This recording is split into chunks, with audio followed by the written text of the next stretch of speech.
최근 리플에게 큰 영향을 미칠 중요한 경제 뉴스가 있었습니다. 이 소식이 앞으로의 자본시장과 암호화폐 그리고 특히 리플에게 어떠한 영향을 미칠지 살펴보려고 하는데요. 위기는 곧 기회라는 말이 있는 것처럼 지금의 상황은 그동안 리플의 하락세에 지친 여러분들에게 큰 기회가 될 것이라 생각하고 영상 제작했으니 구독과 좋아요 한 번씩 부탁드리며 오늘 영상 끝까지 시청해 주시기 바랍니다.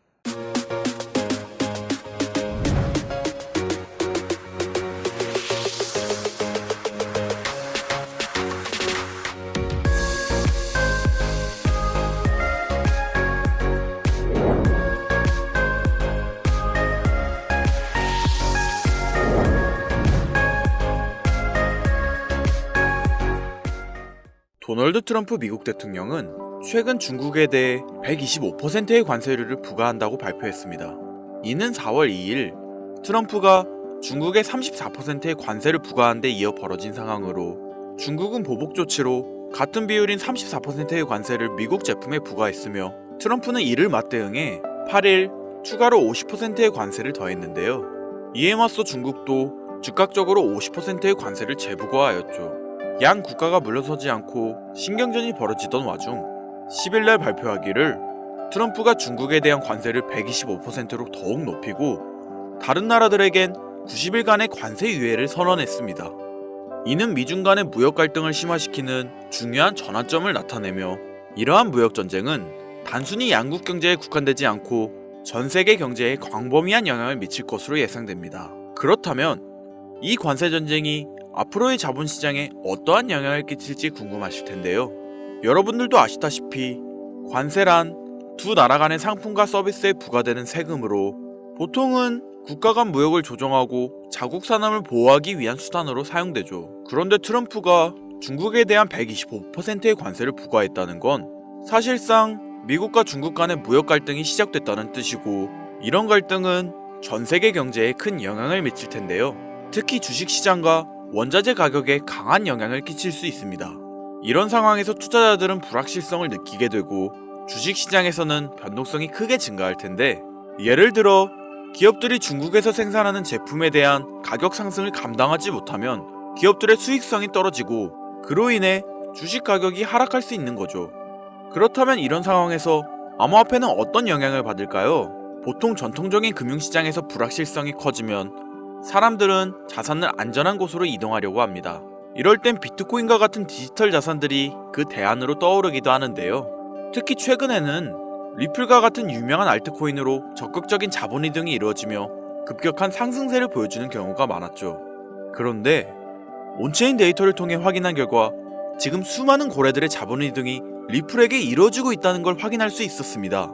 리플은 주로 국제 송금을 위한 플랫폼으로 많이 알려져 있는데요. 기존 은행 시스템보다 빠르고 저렴하게 송금할 수 있는 기술을 제공하는 리플은 글로벌 경제에서 국경을 넘는 송금을 많이 필요로 하는 사람들이나 기업들에게 인기가 많으며 이 특성이 중국과 미국 간의 무역 분쟁에서 리플에게 호재로 작용된다는 겁니다. 관세가 높아지면 국제 무역에 드는 비용이 높아질 것이고 그리고 그런 비용을 줄이려는 기업들이 늘어나면서 국제 송금의 효율성을 높여줄 수 있는 리플과 같은 암호화폐 기술의 수요가 더욱 증가할 수 있습니다.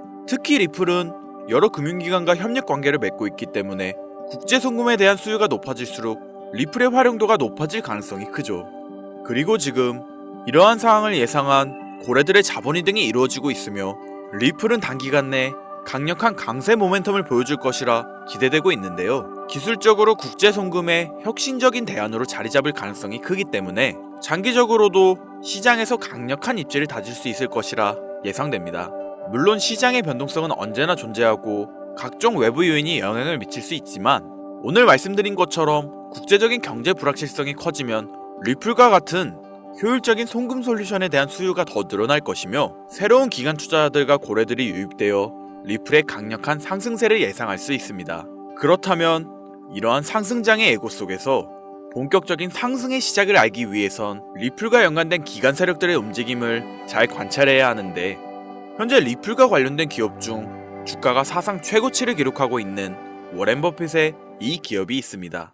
버크셔 해서웨이라는 기업 많이 들어보셨죠? 버크셔 해서웨이는 세계적인 투자 지주 회사로 워렌 버핏의 회사로 매우 유명한 회사입니다. 시총이 무려 1000조나 되는 어마어마한 규모의 회사이죠. 이런 버크셔 해서웨이가 가지고 있는 대표적인 회사, 어떤 회사가 있을까요? 그중 하나가 바로 아메리칸 익스프레스입니다. 아실 분들은 아시겠지만 아메리칸 익스프레스는 신용카드사와 은행업을 중심으로 한 미국에서 가장 큰 규모의 회사 중 하나이자 금융업의 대표 주자이죠. 그리고 특징은 아메리칸 익스프레스는 워렌 버핏의 버크셔 해서웨이가 최대 주주로서 무려 20%가 넘는 지분을 보유하고 있죠. 쉽게 생각하면 워렌 버핏의 회사인 버크셔 해서웨이가 아메리칸 익스프레스를 소유하고 있다 라고 생각하면 되겠죠. 또한 뱅가드 그룹이 6.3%, 블랙록이 6.1%를 보유하고 있는 전망이 좋은 기업이라는 겁니다. 이런 아메리칸 익스프레스는 리플의 핵심 파트너입니다. 심지어 작년 8월에도 아메리칸 익스프레스는 송금을 위해 리플을 채택했다는 걸 알 수 있죠. 이 말은 바로 워렌 버핏의 회사인 버크셔 해서웨이가 소유하고 있는 아메리칸 익스프레스에서 리플과 협업을 하고 있다는 건 워렌 버핏과 리플이 밀접한 관계가 있다는 뜻 아닐까요? 리플은 기본적으로 스위프트 때문에 만들어진 코인이죠. 여기서 스위프트가 무엇이냐? 스위프트는 서로 다른 국가에서 무역을 할 때 사용되는 화폐가 다르기에 기준을 만들어서 국제 무역을 진행하는 것이 스위프트입니다. 하지만 여기서 발생하는 수수료가 무려 20%나 되죠. 즉 너무 비싼 금액이죠. 그래서 이런 문제를 해결하고자 만들어진 것이 바로 리플 코인입니다. 또한 리플은 ODL 시스템을 가지고 있어 단 몇 초 만에 전 세계 어디든 바로 송금을 할 수 있는 기술력 또한 보유하고 있죠. 수수료와 속도, 이 두 가지를 모두 잡을 수 있다는 겁니다. 그런데 지금 이 기술력을 미국이 질투하고 있다는 거죠. 그럼 여기서 생각을 해볼게요. 전 세계 최대 강국이 어디죠? 네, 미국이죠. 미국은 우스갯소리로 미국과 나머지 전 세계의 국가들이 전쟁을 펼쳐도 미국이 밀리지 않을 거라는 이야기가 있을 정도의 강대국입니다. 단적인 예로 미국의 2022년 국방비 순위를 보시면 미국의 국방비 금액이 2위인 국가부터 10위인 국가의 국방비를 합친 것보다 무려 23%나 많은 금액을 국방비로 쓰고 있다는 겁니다.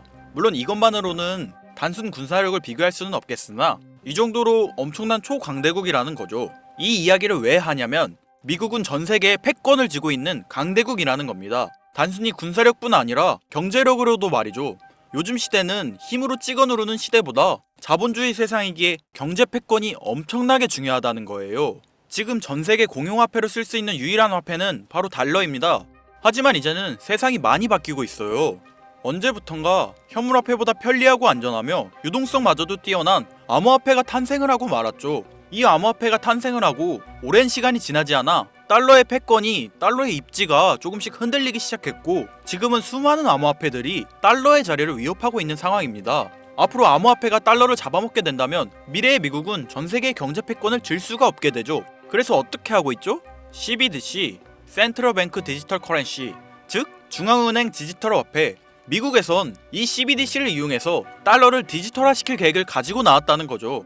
하지만 CBDC를 발행하기엔 오랜 시간이 필요하기에 그 시간 동안 달러의 패권이 흔들릴 것이고 그리 된다면 달러의 입지가 위험해지고 경제 패권을 더 이상 줄 수 없게 될지 모른다는 거죠.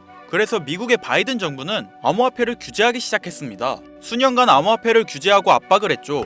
하지만 이제는 그게 더 이상 불가능해졌다는 거예요. 세상이 달라졌다는 거죠. 그리고 그걸 알고 있고 세상의 흐름을 잇고 있는 트럼프는 비트코인 컨퍼런스에서 암호화폐 대통령이 되겠다 라며 자신있게 외쳤던 것이죠. 그리고 그가 당선된 후 정말로 친암호화폐 정책을 펼쳐나가기 시작했죠. 이미 뛰어난 사업가였던 그가 이 흐름을 놓칠 이유가 전혀 없다는 겁니다. 자, 그렇다면 앞으로 리플의 행보 어떻게 될 것 같으신가요? 정확히 잘 모르시겠죠?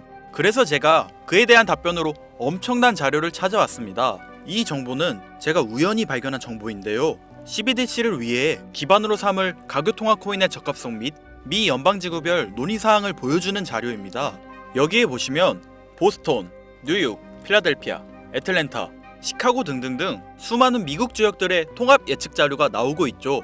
여기에서 아래로 쭉 내려보면 크로스링키드, 즉 가교통화로서의 적합성을 보여주는 표가 있습니다. 대부분의 코인들이 부적합이라고 나와 있습니다. 하지만 여기 리플과 시바이누가 보류라고 표기되어 있는 걸 확인할 수 있었습니다. 뭐 그럴 수 있어요. 리플은 법적 공방이 남아있고 시바이누는 탈중앙화를 목적으로 나온 코인이다 보니 어찌 보면 CBDC와는 어울리지 않을 수 있죠. 하지만 다르게 생각해보면 두 코인 모두 세계 어디든 자유롭게 금융 서비스를 제공받을 수 있다 보니 이보다 더 뛰어나고 자유로운 가교 통화가 있을 수 있을까? 라는 생각도 들긴 했죠. 그런데 여기서 저는 충격적인 내용을 확인할 수 있었어요. 여기 보이시나요? 시바이누조차 보류로 나와 있는데 이 생소한 코인이 적합이라고 나와 있었습니다. 진짜 너무 생소한 코인이었어요. 그래서 이 코인의 정보를 좀 찾아봤는데 정말 신기할 정도로 정보가 없었습니다. 그런데 바이낸스에는 이 코인이 상장이 되어 있더라고요. 그래서 저는 의구심이 들었습니다. 전 세계 은행을 이을 수 있는 가교통화 자리에 아무도 모르는 코인이, 그것도 정보도 별로 없는 코인이 리플과 시바이누보다 높은 자리를 선점하고 있다? 그리고 신기할 정도로 정보가 완벽하게 통제가 되어 있다? 아무리 봐도 너무 이상해서 곰곰이 생각을 해보다 얼마 전에 있었던 미 대선이 떠올라 혹시 트럼프 당선에 이목이 쏠려 있을 때를 노려 4분기에 이 코인을 가교통화로서 밀어주려는 건가? 라는 생각이 확 들더라고요. 그래서 바로 국내 거래소 중 가장 거대한 거래소인 업비트를 확인해 봤는데 놀랍게도 올해 이미 상장이 되어 있었습니다. 그뿐이 아니었죠. 일본의 비트플라이어, 중국의 후오비, 미국의 코인베이스, 유럽의 비트스탬프, 인도의 와지렉스, 두바이의 바이비트 등등 전 세계에서 내놓으라 할 가상화폐 거래소에 모두 4분기 상장 예정인 코인으로 올라와 있었습니다. 이제야 이해가 되기 시작했죠. 이 코인을 말미삼아 미국이 다시 한번 전 세계 경제 패권을 쥐려고 하고 있는 것 같습니다. 제가 그래서 이 코인을 구독자님들에게 공유해드리려고 영상을 촬영해서 올렸는데 이게 유튜브 측에서 자체적으로 막아버리더라고요. 아무래도 미 대선과 관련이 있는 코인이다 보니 유튜브 측에서 자체 필터링이 되는 것 같아요. 벌써 2번이나 경고를 먹었어요. 한 번만 더 경고 먹으면 더 이상 구독자님들께 좋은 영상을 제공해드릴 수가 없어서 어쩔 수 없이 상단부에 있는 제 개인 번호 010-8056-5800, 010-8056-5800 이 번호로 코인이라고 적어서 문자 보내주시는 분들에게 해당 코인 정보를 제공해드리려고 합니다. 구독자님이신 걸 확인하는 즉시 해당 코인에 대한 정보 바로 제공해드리도록 하겠습니다. 요즘 저를 사칭해서 정보를 팔아먹으려고 하는 악질업자들이 너무나 많이 늘어나고 있습니다. 제보가 진짜 빗발치고 있어요. 다시 한번 말씀드리지만 저는 절대로 금전을 요구하거나 멤버십 가입료도 및 개인정보 등을 요청하지 않습니다. 그런 사칭범들이 워낙 많아 문자 보내주시는 분들 한 분 한 분 제 구독자님이신지 확인 후 공유해드리다 보니 약간의 시간이 소요가 된다는 점 다시 한번 양해 부탁드립니다.